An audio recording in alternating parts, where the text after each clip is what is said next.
ఇంతవరకు ఏ నామినేషన్స్లో కూడా ఎటువంటి అంత పెద్ద పెద్ద ట్విస్టులు ఏమి లేవు. ఈసారి ఎక్స్ హౌస్ మేట్స్తో నామినేషన్ అనేది భలే కిక్ వచ్చింది నాకైతే. ఎందుకంటే వాళ్ళ తప్పులు వాళ్ళకి తెలియట్లేదు. ఎప్పుడు చూసినా మేమే రైట్ అనుకునే ప్రేరణకి యష్మికి బాగా చెక్కుపడింది. అలాగే ఆ కోణంలో ఇరుక్కునే నిఖిల్కి కూడా కొంచెం బూస్టప్ ఎక్కువ ఇచ్చారు. అర్థమైందా? సోనియా వస్తే ఎవరికి ఫేవర్ సోనియా? మనం లాస్ట్ సీజన్లో చూసుకుంటే ఒక అమ్మగా, అక్కగా, ఒక గార్డియన్గా మన నిఖిల్ గారిని బాగా సపోర్ట్ చేసే సోనియా కరెక్ట్గా వచ్చి నిఖిల్ నామినేట్ చేసింది. ఎందుకు నామినేట్ చేసిందిరా అంటే కట్ చేస్తే యష్మి వల్ల నీ ఆట పోతుంది, నువ్వు తెలుసుకోవట్లేదు, నీకు ఈ రకంగా నేను చెప్పాలన్న ఒక ఉద్దేశంతో నేను నామినేట్ చేస్తున్నానని. నిజంగా సోనియా హౌస్లో ఉన్నంతసేపు కూడా జనాలు బుర్రలు తింది, కానీ బయటకు వచ్చిన తర్వాత for the first time nomination వేసి ఎక్సలెంట్ అనిపించింది. నిజంగా నాకైతే చాలా బాగా అనిపించింది. ఖచ్చితంగా వాళ్ళు ఇప్పుడు నిఖిల్ని చేస్తే నో ఫరక్ పడతా, ఇప్పుడు ఈజీగా సేవ్ అవుతాడు. అర్థమైందా? ఇప్పుడు నబీల్ని చేసినా నిఖిల్ని చేసినా వీళ్ళందరూ కూడా తప్పు ఒప్పుల్ని సరి చేయడానికి లోపలికి వచ్చినట్టు అనిపించింది నాకైతే. ఎక్స్ హౌస్ మేట్స్ వచ్చి ఒక్కొక్కరిని నామినేట్ చేస్తుంది. నిజంగా అసలు ఏమన్నా కిక్ వచ్చింది. అసలు శేఖర్ భాష అయితే ఇక ప్యాకెట్ ఆడేసాడు అనమాట ఒక్కొక్కరిని. తమ్ముడే ప్యాకెట్ తర్వాత మాట్లాడుకుందాం మనం ఏమైనా ఉంటే బయట. ఇక్కడ మట్టికి పాయింట్ వేయడానికి వచ్చాను. నా పాయింట్స్ రెండు కూడా యష్మి, ప్రేరణని నించోబెట్టి ఒకటే కడుగుడు. అబ్బాబ్బాబ్బా అక్కడ గౌతమ్తో కొండలతో వచ్చింది, కానీ వీళ్ళ మాటలతో తోమేశారు. ప్రేరణని మామూలుగా తోమలేదు.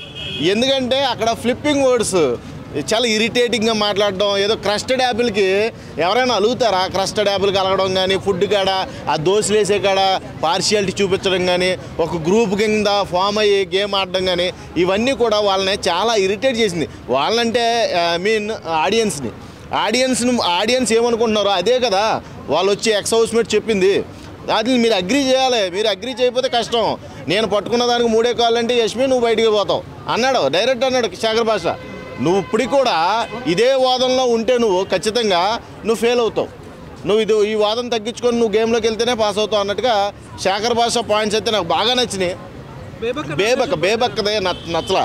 ఎందుకంటే బేబక్క ఇప్పుడు చూసిన సీజన్ గురించి వచ్చి నామినేట్ చేస్తే బాగుండు అనిపించింది. ఓకే, బేబక్క ఫస్ట్ వీక్లోనే వెళ్ళిపోయింది, ఆ నామినేషన్ పాయింట్స్ వేయలేకపోయానే అనే ఒక హోప్తో మళ్ళీ నామినేషన్ వేసింది. కానీ ఎప్పటియో వేయడం వల్ల నాకు కొంచెం డిసప్పాయింట్ అయింది. అంటే వాళ్ళకి సజెషన్ పాయింట్సే, కాకపోతే నాకు కొంచెం డిసప్పాయింట్ అయింది. ఎందుకంటే అప్పుడు పాయింట్లు కాకుండా ఇప్పుడు సోనియా వచ్చింది. అసలు ప్రజెంట్ నౌ సిచ్యువేషన్లో ఏం జరుగుతుంది గేమ్లో, అసలు ఎలా ఆడుతున్నారో ఆ పాయింట్ల గురించి నామినేట్ చేశారు. Very good. శేఖర్ భాష వచ్చాడు ఇప్పుడు జరిగే ప్రజెంట్ సిచ్యువేషన్ గురించి, అంతేగాని వాళ్ళ ఎలిమినేట్ వెళ్ళిపోయారని ఆ పాయింట్ల గురించి ఎవరు చేయలే. నాకు బేబక్క నామినేషన్ నచ్చల. వాళ్ళిద్దరిదైతే కిరాకు ఉంది, అసలు మామూలుగా లేదు.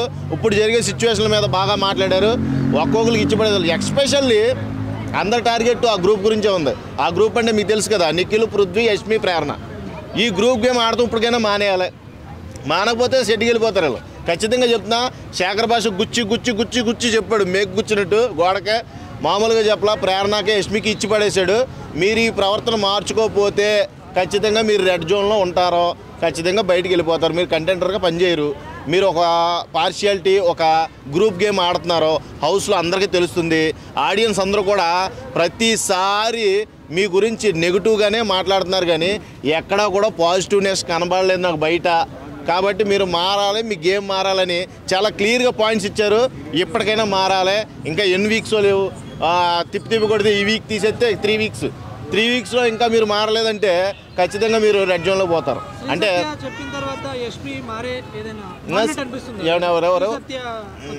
ఓకే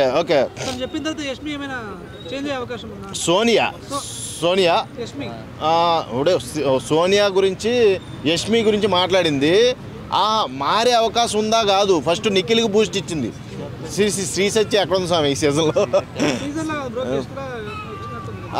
ఓకే, వాళ్ళ పేరెంట్స్తో వచ్చినప్పుడా? ఓకే, ఎవరు వచ్చి చెప్పినా కానీ కొంతమంది ప్రవర్తన మారట్లేదు. అది ఎక్స్పెషల్లీ ప్రేరణ, యష్మిది. ఎందుకంటే మార్చుకోవాలి. గేమ్ ఉంది కానీ వీళ్ళ దగ్గర మాట్లాడే విధానం లేదు. పృథ్వీ ఉన్నాడో మంచి కసిగా గేమ్ ఆడతాడో, అందరికీ కాంపిటేటర్గా నిలుస్తాడు, కానీ వాడికి మాట్లాడితే కంపు నోరు మాట. ఆ నోట్లో నోరు ఎందుకు పెట్టావరా నాయనా అన్నట్టుగా ఉంటుంది. ఆ మాటలు కాడే వేలో ఇరిటేషన్ వస్తుంది ఆడియన్స్కి. ఓవరాల్గా వీళ్ళ మీద కొంచెం బ్యాడ్ ఇంప్రెషన్ వస్తుంది. ఆ ఇంప్రెషన్ రాకుండా ఉండాలనే ఈ నామినేషన్స్, ఎక్స్పెషల్లీ ఎవరు గుద్దిన నామినేషన్స్. ఈరోజు ప్రోమోలో కూడా చూసుకుంటే నైనిక, మన మణికంఠ, అబ్బాబ్బాబ్బా మణికంఠ ఇచ్చాడబ్బా, ఎవరికి మన నబీల్కి ఇచ్చాడు, మంచి సజెషన్ ఇచ్చాడు. వీళ్ళందరూ నన్ను గ్రూప్ కింద, వీళ్ళు గ్రూప్ గేమ్ ఆడుతున్నారా, నేను బయటికి వెళ్ళి చూశాను, వీళ్ళ గ్రూప్ కింద నన్ను ఆడియన్స్ దృష్టిలో బ్యాడ్ చేస్తున్నారని నేను బయటికి వెళ్ళిపోయాను, సెల్ఫ్ ఎవిక్ట్ అయ్యి.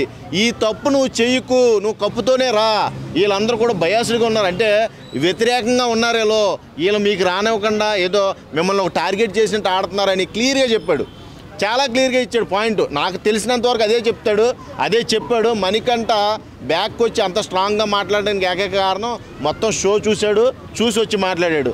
నైనిక పాయింట్స్ నాకు నచ్చలా, మళ్ళీ వచ్చి నైనిక నబీల్ని సజెస్ట్ చేయడం అంటే ఎలా, నిఖిల్కి ఫేవర్గా ఉండి ఇక్కడ నైనిక తెలుగుదై ఉండి, మన తెలుగు తమిళని కాదు కానీ ఇక్కడ మ్యాటర్ అది కాదు. కాకపోతే సపోర్ట్ నువ్వు పాయింట్ చేయవలసిన పాయింట్ చేయకుండా నబీల్ని పాయింట్ చేయడం నా దృష్టిలో తప్పు నైనిక అది.